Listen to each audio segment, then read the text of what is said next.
Assalamualaikum warahmatullahi wabarakatuh. Perkenalkan, nama saya Dweji Ferdiansyah dengan NIM 2101030075. Pada video kali ini saya akan mengulas tentang apa yang salah dari sistem cash on delivery di online shop. Yang sama-sama kita ketahui, saat ini teknologi sudah semakin maju. Manusia diberikan berbagai kemudahan untuk melakukan berbagai kegiatan. Seperti halnya berbelanja kebutuhan sehari-hari.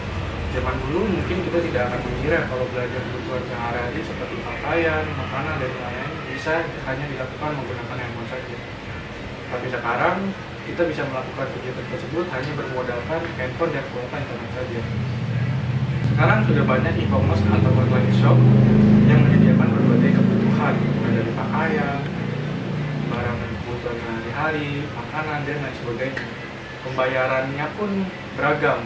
Ada yang bisa melalui e-banking, e-wallet, dan juga cash on delivery. Kita bicara tentang metode pembayaran, ada satu metode pembayaran yang menarik untuk kita bahas, yaitu pembayaran dengan metode COD, atau kepanjangannya adalah cash on delivery. Sebelum saya bahas lebih dalam lagi, saya ingin menjelaskan dulu tentang apa itu COD. Jadi COD atau cash on delivery merupakan metode pembayaran yang dapat kita pilih ketika kita berbelanja di online shop.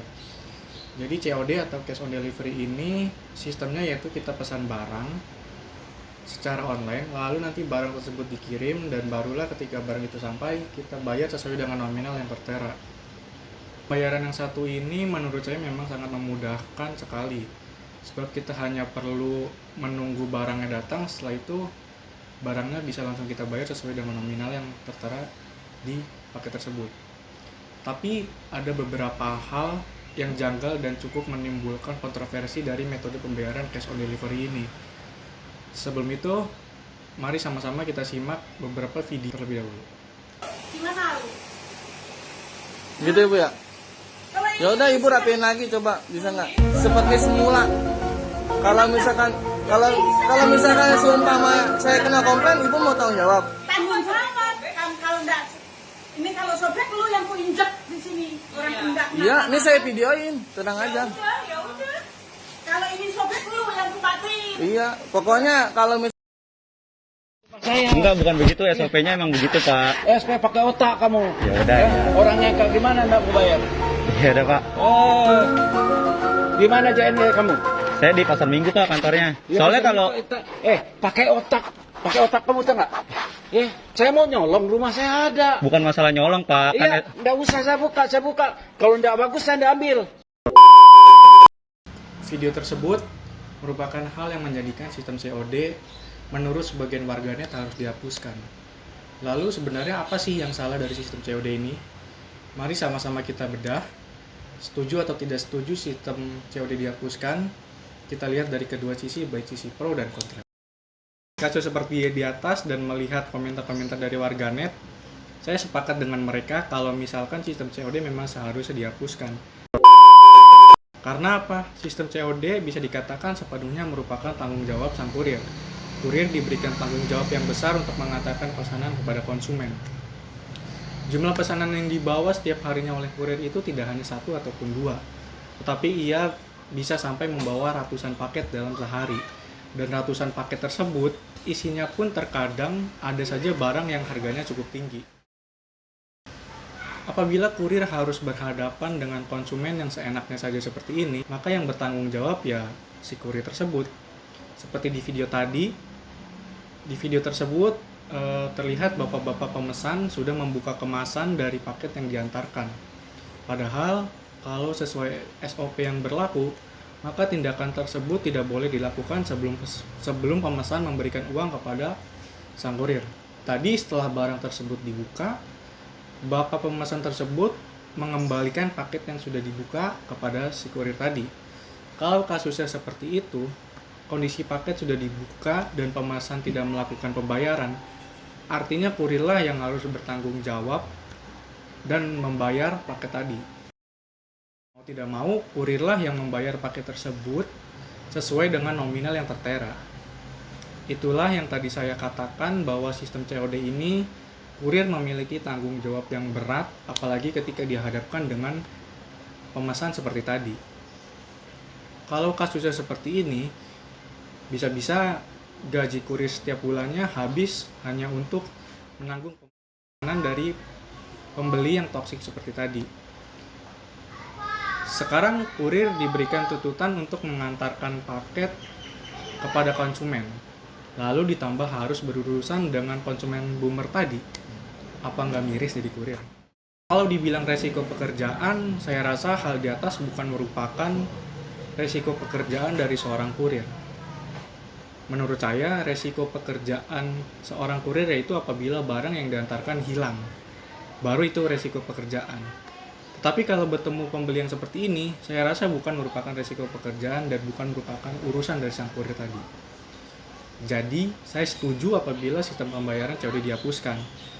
Kalau melihat kasus di atas, ya jelas yang dirugikan tentunya si kurir tadi. Ada 3 posisi, penjual, pembeli, dan sang kurir. Kalau kasusnya seperti tadi, di antara ketiga itu yang paling dirugikan ya jelas si kurir tadi. Dibandingkan kurir harus menghadapi konsumen yang seperti itu secara terus-terusan, lebih baik sistem COD dihapuskan. Tetapi, saya tidak ingin menyimpulkan atau melihat dari satu sisi saja. Saya akan mengulas dari sisi yang berbeda, yaitu dari sisi kontra. Berusaha melihat segala sesuatu hal dalam 2 sisi yang berbeda, yaitu pro dan juga kontra.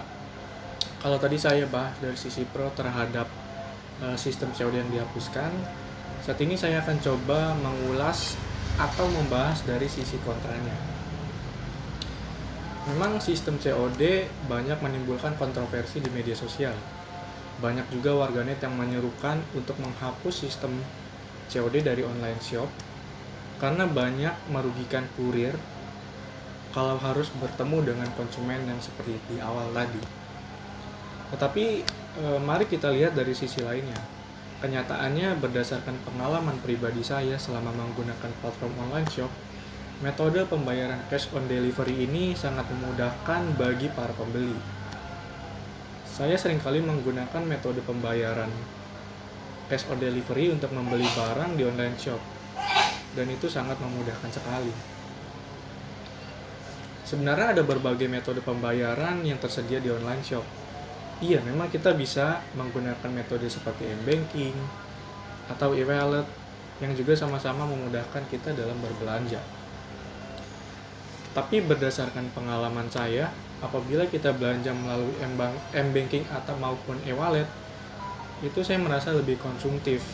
Semisal saya ingin membeli barang A, karena adanya m-banking maupun e-wallet, maka saya merasa jadi lebih konsumtif. Dalam arti lain ya pengeluarannya bisa lebih banyak kalau kita belanja online. Tapi kalau pakai sistem pembayaran cash on delivery, saya bisa menahan sifat konsumtif tadi. Jadi sebenarnya dengan COD ya bisa membantu penghematan juga kalau berdasarkan pengalaman pribadi saya. Selain itu, dengan sistem cash on delivery juga kita benar-benar dimudahkan sekali. Kita hanya perlu pesan barangnya dengan bermodalkan handphone dan kuota saja. Lalu kita tinggal tunggu beberapa hari dan barang itu akan sampai dan langsung aja kita bayar. Itu sistem COD juga memberikan rasa aman yang berlebih bagi para pengguna jasa online shop. Kalau misalkan via m-banking ataupun e-wallet, maka kita masih ada resiko untuk ditipu oleh para penjual. Tapi kalau misalkan sistem cash on delivery ini, kita bisa tahu dan kita bisa lihat bentuk barangnya seperti apa. Jadi ada rasa aman yang tercipta dari metode pembayaran cash on delivery. Kalau misalkan kita masih takut ditipu, gampang aja ketika barang tersebut sampai dan diantarkan oleh kurir, maka kita bayar terlebih dahulu barang tersebut sesuai nominal yang tertera kepada sang kurir tadi. Setelah itu kita bisa melakukan unboxing bersama dengan kurir yang tadi, tentunya sambil divideokan untuk antisipasi apabila terjadi hal-hal yang tidak diinginkan. Mudah sekali kan? Memang kalau takut ditipu ya itu solusinya seperti yang tadi saya katakan. Jangan barang sudah dibuka dan kalau ternyata barang tidak sesuai dengan apa yang dipesan ya dikembalikan saja oleh kurir itu sangat besar. Yang benar adalah bayar terlebih dahulu barang tersebut, buka bersama-sama dengan sang kurir tadi, biar sama-sama enak. Kalau dirasa barang tidak sesuai, juga kan sudah ada buktinya berupa video tadi. Tinggal ajukan proses klaim pengembalian barang yang disaksikan oleh kurir tersebut, dan semuanya akan berjalan dengan semestinya sesuai dengan SOP yang berlaku. Jadi metode pembayaran COD ini benar-benar memudahkan, dan juga selain memudahkan ya kita bisa mengantisipasi tindakan penipuan juga. Nah kalau begitu sebenarnya apa yang salah dari sistem COD ini? Sebenarnya yang salah dari metode cash on delivery itu bukan sistemnya, tapi terletak pada pengguna sistem tersebut. Kalau pengguna sistem COD mengerti betul tentang alur pembayaran COD, yang saya rasa hal di atas tidak akan terjadi. Itu semua kan terjadi karena ketidakpahaman para pengguna metode pembayaran COD tadi, sehingga masalah-masalah seperti itu terus saja berulang-ulang. Maka dari itu saya rasa perlu adanya ketentuan yang lebih jelas lagi dari sistem COD ini. Misal diberikan form yang menyatakan bersedia membayar barang COD sesuai dengan nominal yang tertera. Lalu diberikan konfirmasi lagi kepada pembeli yang memesan barang tersebut, atau bahkan kalau perlu diadakan verifikasi KTP dan bersedia menanggung resiko apabila terjadi hal-hal yang tidak diinginkan seperti tadi. Semisal barang sudah dibuka dan sebagainya, itu harus ada resiko yang ditanggung oleh para pemesan. Intinya perlu adanya ketegasan dari pihak ekspedisi maupun pihak online shop dalam metode pembayaran cash on delivery ini. Selain itu, para penggunanya juga harus diberikan pemahaman tentang SOP yang berlaku dari metode pembayaran COD ini, supaya pembeli seperti tadi bisa mengerti SOP yang berlaku dari pembayaran tersebut.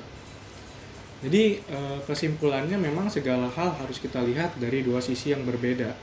Kita tidak dapat menyimpulkan sesuatu hanya dengan melihat satu sisi saja. Kita juga tidak bisa merasa benar karena mempercayai satu sisi saja. Kita harus berpikir secara logis, membuka pikiran kita secara lebar agar dapat melihat segala hal dari berbagai aspek. Saya rasa cukup sekian video kali ini. Kurang lebihnya mohon maaf. Wassalamualaikum warahmatullahi wabarakatuh.